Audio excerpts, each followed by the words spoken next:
xisbiga dimuqraadiga wadaniga ee National Democratic Party NDP ayaa xafiiskiisii furay caasimada maamul goboleedka Galmudug ee magaalada Dhuusamareeb. Furitaanka xafiiska NDP ayaa ka soo qayb galay dadweyne aad u tiro badan oo ka kala socda deegaanada Galmudug, isimo waxgarad dhalinyaro iyo haween aad u tiro badan. Xafladaasi oo ahayd xaflad aad loo soo agaasimay. waxaan joognaa magaalada Dhuusamareeb oo magaalo madaxda Galmudug waxaan furkiyan halkaan ka samaynaynaa.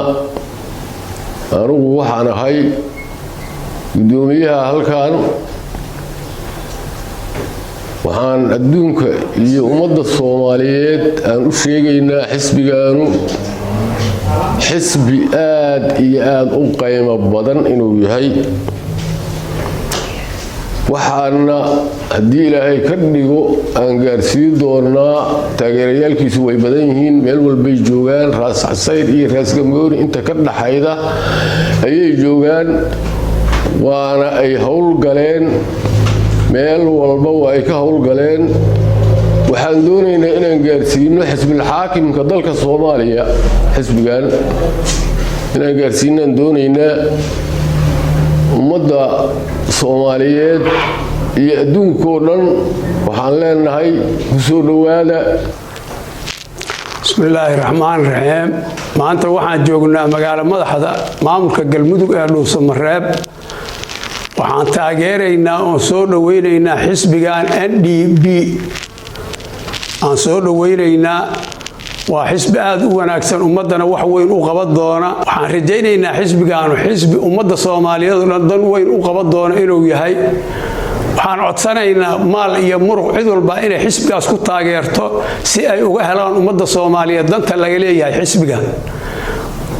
wax la iska yirin maahana, waa xisbi la gara doono oo cid walba ay dareemi doonto ummadda waxa uu u qaban doono. sidaa darteed annagu waa soo dhaweynaynaa. waxaan codsanaynaa sidaan u soo dhaweynayno danta laga leeyahay si looga helo in lala soo dhaweeyo oo dibadda dalna la soo dhaweeyo xisbiga. bismillaahi raxmaani raxiim. maanta halkan waxaan ku soo dhaweynaynaa inaan ku furno xisbiga National Democratic Party, xisbiga dimuqraadiga wadaniga ah oo markaa ka furno oo meeshan waa xarunta maamul goboleedka Galmudug ee Dhuusamareeb. marka sidaa ogtiina waxa wadanku gaaray horumar xisbiya in wadanku xisbiya galo oo loo gudbo siyaasadda ka wararsaneed.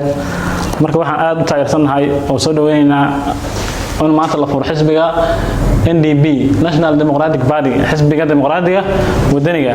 xisbigaas oo ah xisbiyada siyaasadda wadanka mid kamid ah. waxaan rajaynayaa xisbigan inuu noqdo xisbiyada ugu horeeya ee xisbiyada dalka, si wanaagsan ay uga qabtiri doono bulshada iyo horumarka siyaasadda iyo wanaaga iyo horumarka iyo dhaqan celinta iyo waxa dhan.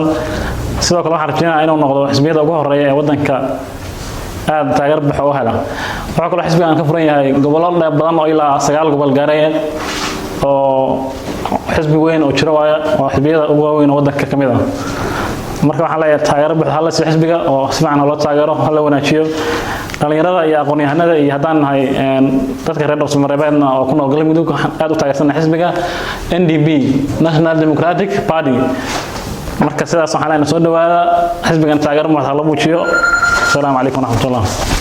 annagoo joogna magaalo madaxda Galmudug waxaan soo dhaweynaynaa xisbiga dimuqraadiga ee qaranka. yaan soo dhaweynaynaa, daahfurkiisaan soo dhaweynaynaa, waa taageersanahay. sida ugu fiican aan u bogaadinayno u taageersanahay. waxaan rabnaa xisbigaas xisbi qiimo la weeye ilaa raas xasayr aan laga furaya. waa xisbi wax ku ool, waa xisbi la qaadan karo, waa xisbi wax qabadkiisu aad iyo aad u badan yahay. waxaan rabnaa in la taageero, in waxna la qabto, in la bogaadiyo, in la soo dhaweeyo. waana taageernay xisbigaas, waa soo dhaweynay sida ugu wacan soo dhaweynay.